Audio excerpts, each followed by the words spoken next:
Ideally, no concessions. I think the British response to the hijacking has been in common with the general Western response, that is the response of nations in Europe and the United States as well as in this country.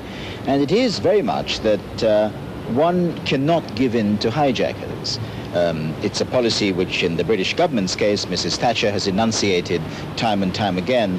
And I get the feeling, watching from the outside, that there's a general consensus among people that if one gives in to people who make hijackings or who conduct hijackings, then the process just goes over and over and over again. So I think that the sort of firm stance about not dealing with hijackers, not treating with the demands that they make and not giving in to them, as I think the common expression is one which is fairly common in this country. لم تخفي الحكومة البريطانية معارضتها لإطلاق سراح الخاطفين دون محاكمة. لكن وزير الدولة البريطاني للشؤون الخارجية ديفيد ميلر أعلن صراحة عن تأييد بلاده لموقف الكويت الواضح. Well, of course, we're delighted that the hijack has ended in a way that allows the hostages to go home on humanitarian grounds. Who can say less than that? Also, of course, we don't know the terms. But I fear some of the terms will cause us very grave concern if they're as we think them to be. Notably, the fact that the hijackers appear to have been allowed to go free. I think this is very bad for the world community as a whole. We have very much admired the firmness and determination of the government of Kuwait in resisting all pressure to release the 17 terrorists that they have in their prisons. Plainly, as I say, we don't know what has happened to bring about the end to this particular hijack. But if, as we hope, no change to the status of the prisoners is involved, I think our respect and admiration for Kuwait will be, like everyone else's, very substantial indeed. جورج جوفي كاتب متخصص في شؤون الشرق الأوسط. سألناه عن رأيه في عملية الخطف. قال: Well, there's no doubt, given the evidence, the way in which the hijack turned out, that the refusal to compromise over the fundamental demand made by the hijackers was correct. Kuwait has not had to concede the 17's release. It's been able to stand firm and thereby preserve a pattern of behaviour that goes right the way back to 1984. The problem with assessing the real significance of the hijack is that we don't really know precisely what the hijackers meant to achieve. If indeed their purpose was not to obtain the release of the 17 because they knew that fundamentally wasn't possible, but to publicise the case and to publicise the situation perhaps inside the Gulf at a popular level, and if indeed their purpose was also because of a connection with Iran to create support for particular groups inside Iran, particularly the radicals inside Tehran, then I think one would have to assume that they've achieved a major success. If, however, the real purpose was indeed the release because of personal concerns by groups in Lebanon around Imam Murnia of the 17 or some of them, or a commutation of sentence, then one would have to accept the fact that they've failed. I suspect the former case is the correct one, and that therefore they, those behind them, and other similar groups inside the Middle East and elsewhere will look upon the hijack as a success. It must follow that if the hijack is construed by those involved to have been a success, albeit only partial, then inevitably further pressure on Kuwait must come about. Indeed, given Iranian hostility towards Kuwait, I think that's almost inevitable in other areas as well.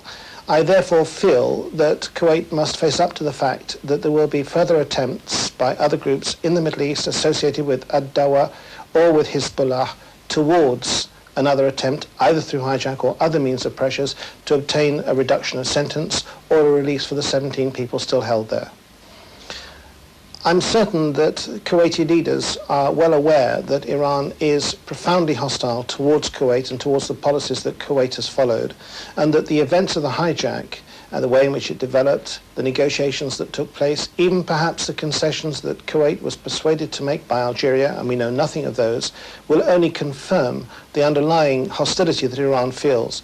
It's something that's most unlikely to go away in the near future. The Algerian role in bringing the hijack to an end has been most striking. It has demonstrated once again that Algeria is the one state inside the Middle East and the Mediterranean that has the moral stature to be able to operate as a negotiator and mediator in regional conflicts. This comes, of course, after the Algerian negotiations on behalf of the United States with Iran, on attempts by Algeria to mediate in the conflict between Iran and Iraq, and many other examples of similar behavior. The Algerians, I think, can take legitimate pride in their ability to bring the hijack to a peaceful end, even though, in the West at least, some governments will complain that the hijackers were allowed to go free. But in the context of the hijack, in the context of those involved, I really do not see what else could have been done.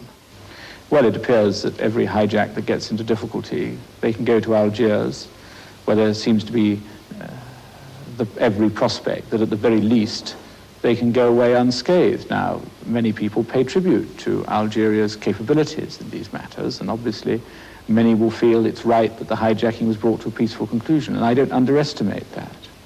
But I do feel that as long as hijackers feel that the bottom line for them is that at the very least they can walk away from this unscathed, we're going to carry on having hijackings. And this was a particularly cold-blooded and violent hijacking. And as it becomes more apparent, as I understand it, what the passengers were subjected to, more and more people will find it utterly repugnant if indeed these men have got away with it.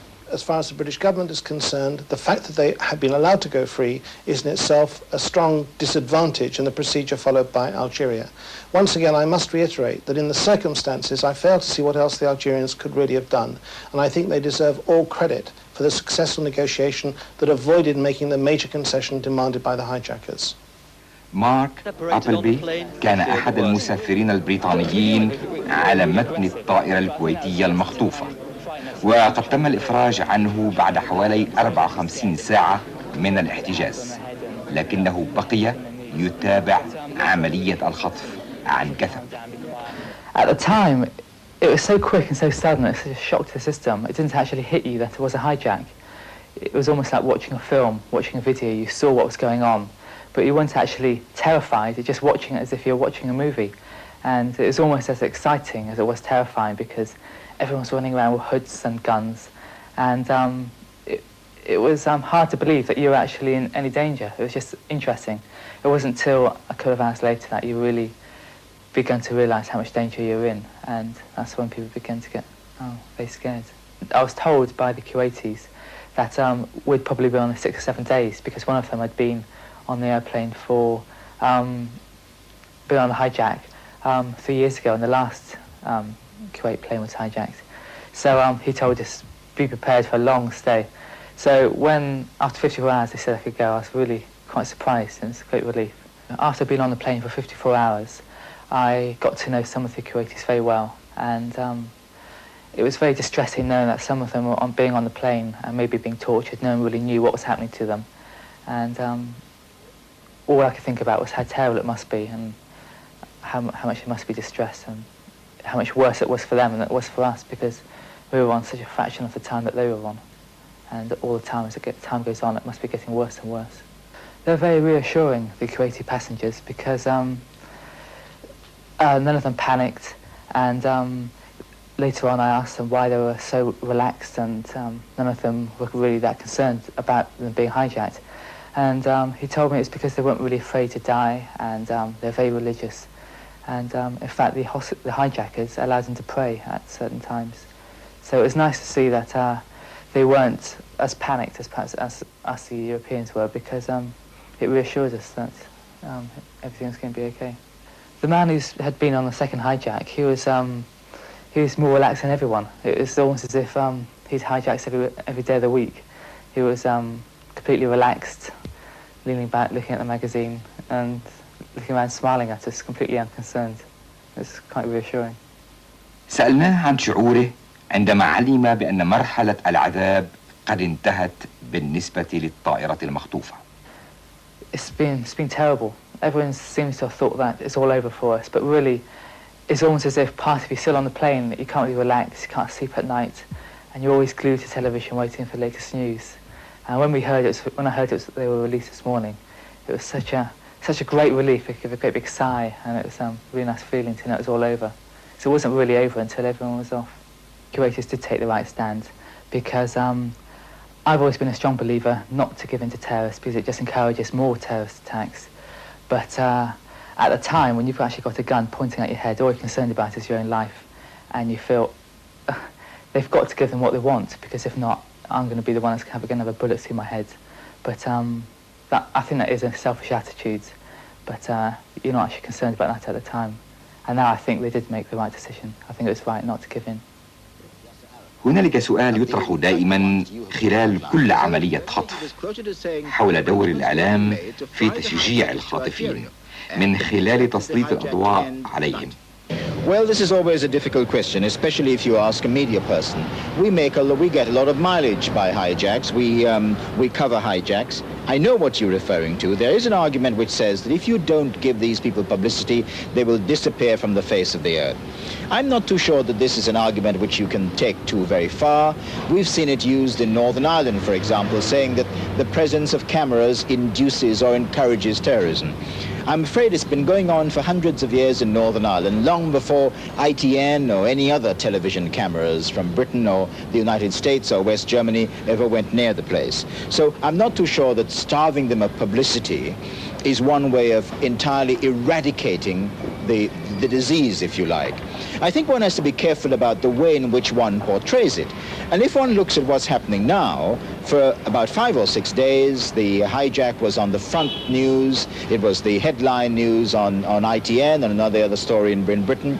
I think it's beginning to fade away. Now, again, you can argue that this is either good or bad for the poor people who have been held hostage.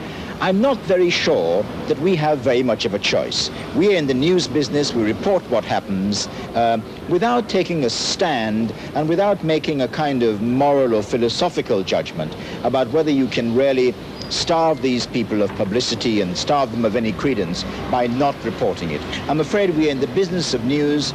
We report the good and the bad news and the hijackings as well. I believe that news blackouting would have a good effect, because radio broadcasts, even television broadcasts, but particularly radio broadcasts, have been keeping the hijackers themselves either directly in the aeroplane or through their headquarters, have been keeping these people informed of the progress of world opinion to which they can then react, have been keeping them informed of military preparations where there are any, and even though there might not have been any in this case, if there were, these could have been prejudiced. I think that news blackouting would take the glory out of hijacking, and it could also take the effective feedback to the hijackers inside the aeroplane. It could take that advantage away from them. So yes, I do believe that news blackouting is desirable, though it will be difficult to arrange. It will take some time to achieve. There have been suggestions that if the media were excluded, this would only improve the conditions for the resolution of hijacks. To some extent that must be true, of course, because one of the purposes of a hijack is to obtain publicity. But on the other hand, you can't do so. It's quite impossible to exclude the media from events of this kind. You can't keep them secret, you can't keep them quiet. And in the end, the media do have a part to play. They have a part to play in moderating the consequences of the hijack as much as in intensifying them. And I think the media should be allowed to participate in such events. I think the media probably did help to moderate the circumstances in this case, because they allowed the hijackers, whether one likes it or not, a means by which their message could be got across. And indeed at Mashhad, when they released the Western hostages that were held, they said to them that in fact their main purpose was publicity, that they felt they had to demonstrate that a major injustice had been carried out, and this is really why they carried out their mission. If they'd been denied the opportunity of making that statement, then quite clearly they'd have had no purpose in trying to keep the hostages alive and negotiate. And thus it seems to me that to some extent the availability of the media was very important in this particular case.